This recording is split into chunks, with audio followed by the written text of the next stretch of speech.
నమస్తే, welcome to right angle. Rashtriya స్వయం సేవక్ సంఘ్లో వివిధ కీలక బాధ్యతల్లో ఉన్న రామ్ మాధవ్ను హఠాత్తుగా మళ్లీ ఎందుకు బీజేపీ జమ్మూ కాశ్మీర్ ఎన్నికల ఇన్ఛార్జిగా నియమించాల్సి వచ్చింది? బీజేపీ ప్రధాన కార్యదర్శి పదవి నుంచి తప్పుకున్న 5 ఏళ్ల తర్వాత తిరిగి రీఎంట్రీ వెనుక ఏం జరిగి ఉంటుంది? ఈ 2 ప్రశ్నలు చాలా ఆసక్తికరమైనవి, జవాబులు మరింత ఆశ్చర్యానికి గురిచేసేవి. రామ్ మాధవ్ను బీజేపీ జమ్మూ కాశ్మీర్ ఇన్ఛార్జిగా నియమించడం వెనుక చాలా కసరత్తు జరిగింది. స్వతహాగా రామ్ మాధవ్ జమ్మూ కాశ్మీర్ ఎన్నికల విషయంలో కొంతకాలంగా వ్యక్తిగత స్థాయిలో అనేక కొత్త పరిశీలనలు చేసినట్లు తెలుస్తోంది. మరి ముఖ్యంగా కశ్మీర్ లోయలో మారిన పరిస్థితులు, నేషనల్ కాన్ఫరెన్స్, కాంగ్రెస్, సిపిఎం పొత్తు ఖరారైన తర్వాత నిర్దిష్టంగా నియోజకవర్గ స్థాయిలో మారుతున్న బలాబలాల గురించి సరికొత్త అంచనాలను రామ్ మాధవ్ రూపొందించారని సమాచారం. ఊరికే అల్లాటప్పాగా రామ్ మాధవ్ రంగం మీదకు రాలేదు.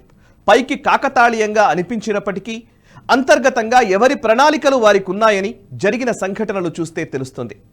ఆగస్టు 20న ఎన్నికల నోటిఫికేషన్ విడుదలైంది. అదే రోజు బీజేపీ జమ్మూ కాశ్మీర్ ఎన్నికల ఇన్ఛార్జిగా రామ్ మాధవ్ పేరు తెరపైకి వచ్చింది. ఆగస్టు 22న నేషనల్ కాన్ఫరెన్స్, కాంగ్రెస్, సిపిఎంల మధ్య పొత్తు ఖరారైంది. నిజానికి కాంగ్రెస్, ఎన్సీల మధ్య పొత్తు చర్చలు జూన్ చివరి వారంలో, జూలై తొలి వారంలోనే జరిగినట్లు వార్తలు గుప్పుమన్నాయి. బీజేపీ తన వ్యూహాలు సిద్ధం చేయకముందే తాము మైదానంలోకి దిగాలని కాంగ్రెస్, ఎన్సీలు భావించినట్లు తెలుస్తోంది. ఎన్నికల నోటిఫికేషన్ వెలువడడానికి చాలా ముందే రామ్ మాధవ్ జమ్మూ కాశ్మీర్ ఎన్నికల నక్షాను సిద్ధం చేసుకున్నట్లు అర్థమవుతోంది. ముఖ్యంగా లోయలో మారుతున్న పరిస్థితులపై స్పష్టమైన అవగాహనకు వచ్చినట్లు సమాచారం.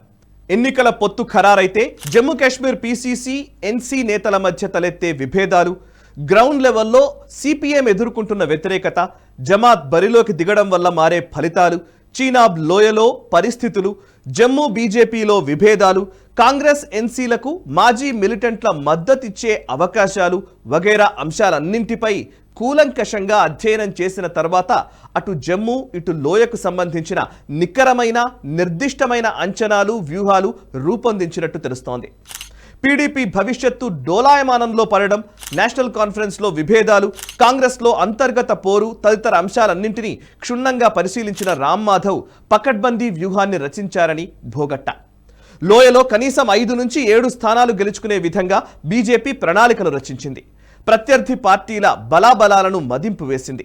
అయితే అభ్యర్థుల ఎంపికలోనే కాస్తంత తొందరపడిందని చెప్పాలి. జమ్మూ రీజియన్పై ఆర్ఎస్ఎస్, బీజేపీలు ఎన్నికలకు చాలా ముందు నుంచే ప్రత్యేక దృష్టిని సారించాయి. గతేడాది అక్టోబర్ 2వ వారంలో ఆర్ఎస్ఎస్ చీఫ్ జమ్మూలో 3 రోజుల పాటు పర్యటించారు. ఓట్లు, సీట్లు రాజకీయాలతో సంబంధం లేకుండా సంస్థాగతమైన అంశాలపై కార్యాచరణ రూపొందించారు. ఆ తర్వాత నవంబర్లో రాజౌరిలో పథ్ సంచాలన్ కార్యక్రమాన్ని నిర్వహించింది. జాతీయవాదం, దేశభక్తిని పెంపొందించే కార్యక్రమాలను ఏర్పాటు చేసింది. లోక్సభ ఎన్నికల్లో బీజేపీ లోయలో బరిలోకి దిగకపోవడానికి కూడా ప్రత్యేక కారణాలే ఉన్నట్టు తెలుస్తోంది. అసెంబ్లీ ఎన్నికలే లక్ష్యంగా శ్రేణుల్ని సిద్ధం చేయాలని ముందే ప్రణాళిక రచించిన బీజేపీ సార్వత్రిక ఎన్నికలను సీరియస్గా తీసుకోలేదని కొంతమంది చెబుతున్నారు. ఎన్నికలకు చాలా ముందు నుంచే బీజేపీ జమ్మూలో పార్టీ బలోపేతంపై ప్రత్యేకంగా దృష్టి సారించినట్టు తెలుస్తోంది. జమ్మూ రీజియన్లో నేషనల్ కాన్ఫరెన్స్ కు కీలక నేతలుగా వ్యవహరించిన దేవేంద్ర సింగ్, సుర్జిత్ సింగ్ సలాతియాలను బీజేపీలో చేర్చుకోవడంతో సంస్థాగతంగా మరింత బలపడింది. జమ్మూ కోసం ప్రత్యేకమైన పొలిటికల్ నేరేటివ్ను, కశ్మీర్కు మరో ప్రత్యేకమైన పొలిటికల్ నేరేటివ్ను రూపొందించడం కోసం అంతర్గతంగానే కాదు, జమ్మూ కాశ్మీర్లో తన అనుకూల శక్తులతో అనేక సంప్రదింపులు చేసింది. ఈ స్థాయిలో కసరత్తు జరిగినందువల్లే జమ్మూ కాశ్మీర్లో బీజేపీ ప్రభుత్వాన్ని ఏర్పాటు చేసి తీరుతుందని రామ్ మాధవ్ ప్రకటించినట్లు అర్థమవుతోంది. రామ్ మాధవ్కు జమ్మూలో సుదీర్ఘకాలం పాటు పనిచేసిన అనుభవం ఉంది. 2014లో బీజేపీ, పీడీపీ కూటమి ఏర్పాటు నుంచి 2018లో ప్రభుత్వం రద్దు వరకు జరిగిన అనేక పరిణామాల వెనుక రామ్ మాధవ్ పాత్ర ఉంది. 2018లో బీజేపీ, పీడీపీ ప్రభుత్వం రద్దయిన తర్వాత జమ్మూ కాశ్మీర్లో రాజకీయ పరిస్థితి పూర్తిగా మారిపోయింది. మరి ముఖ్యంగా పీడీపీ సంస్థాగతంగా బలహీనపడుతూ వచ్చింది. అంతర్గత కుమ్ములాటలు, విభేదాలతో నేతలంతా చెల్లాచెదురయ్యారు. 370 అధికరణం రద్దు తర్వాత రాజకీయంగా తమ భవిష్యత్తు గురించి లోయలోని నేతలంతా గందరగోళానికి గురయ్యారు. ఎన్సీ, పీడీపీల్లో కొనసాగడం వల్ల ప్రయోజనం లేదనే నిర్ణయానికి వచ్చిన వారు ఉన్నారు. అయితే నేషనల్ కాన్ఫరెన్స్ పరిస్థితి ఇందుకు కొంత భిన్నమని చెప్పాలి. 2014లో పీడీపీతో బీజేపీ పొత్తు పెట్టుకోవడంలో అనేక వ్యూహాత్మక ప్రయోజనాలున్నాయి.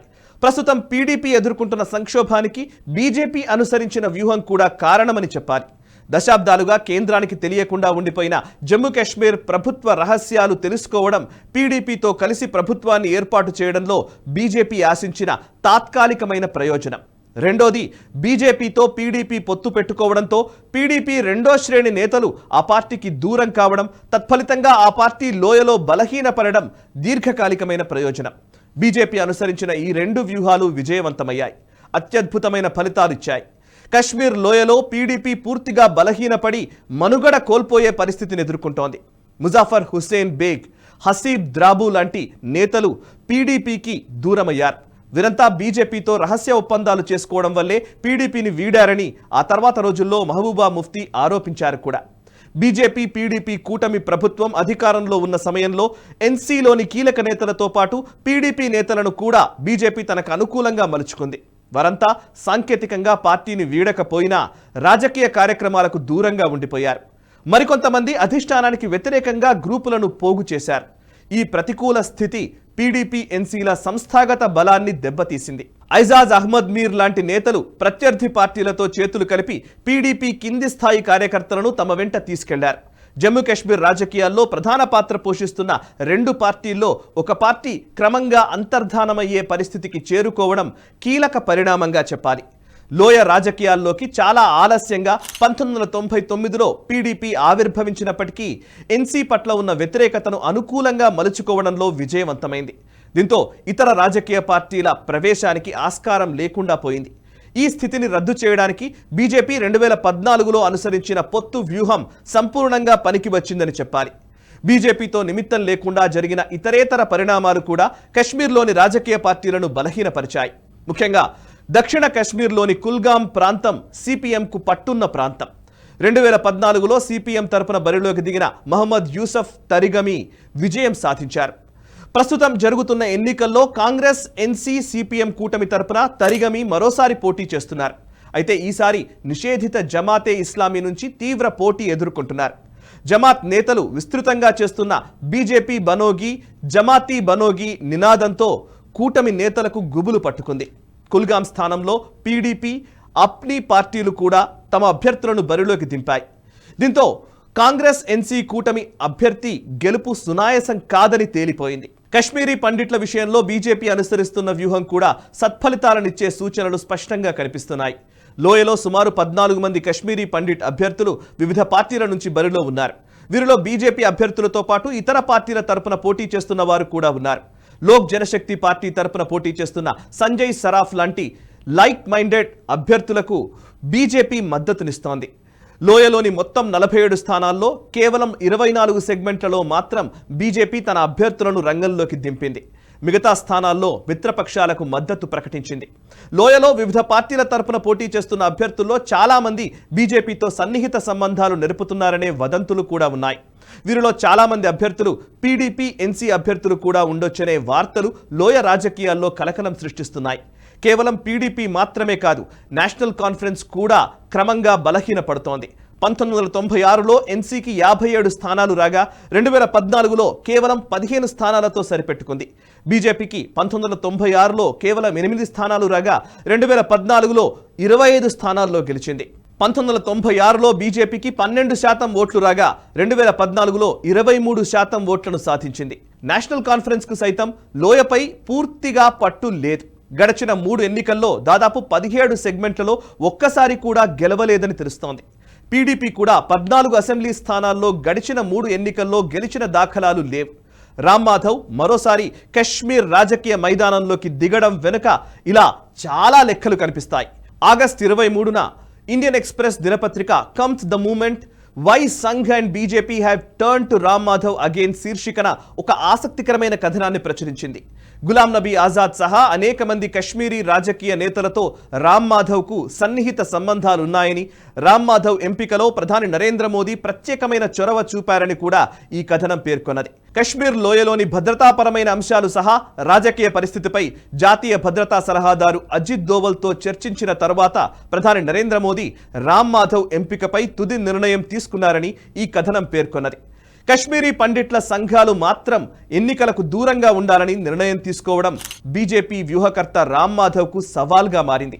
ఈ సవాల్ను రామ్ మాధవ్ ఎలా స్వీకరిస్తారు, పండిట్ల ఊచకోతల విషయంలో వారికి ఎలాంటి హామీ ఇస్తారనేది త్వరలో తేలనుంది. ఇది జమ్మూ కాశ్మీర్ ప్రస్తుత రాజకీయ ముఖ చిత్రం. ఈ ఎన్నికల్లో ఎవరిది పైచేయి అవుతుందనేది మరికొద్ది రోజుల్లో తేలిపోబోతోంది. మీ అభిప్రాయాన్ని కూడా కమెంట్స్ ద్వారా తెలియజేయండి. అండ్ ఈ వీడియోని లైక్ చేయండి, 10 మందికి షేర్ చేయండి. నేషనలిస్ట్ హబ్, NHTV, NH ప్రైమ్లని సబ్స్క్రైబ్ చేసుకుని జాతీయవాద జర్నలిజాన్ని ప్రోత్సహించండి. Thank you very much. ఈ వీడియో మీకు నచ్చినట్టయితే లైక్ చేయండి, 10 మందికి షేర్ చేయండి. అలాగే కామెంట్ల రూపంలో మీ అభిప్రాయాలను మాతో పంచుకోండి. Nationalist hub group of channels ను సబ్స్క్రైబ్ చేసుకుని తెలుగునాట జాతీయవాద జర్నలిజాన్ని ప్రోత్సహించండి. ఈ వీడియో కింద ఉన్న బెల్ ఐకాన్ పై క్లిక్ చేయడం మర్చిపోవద్దు.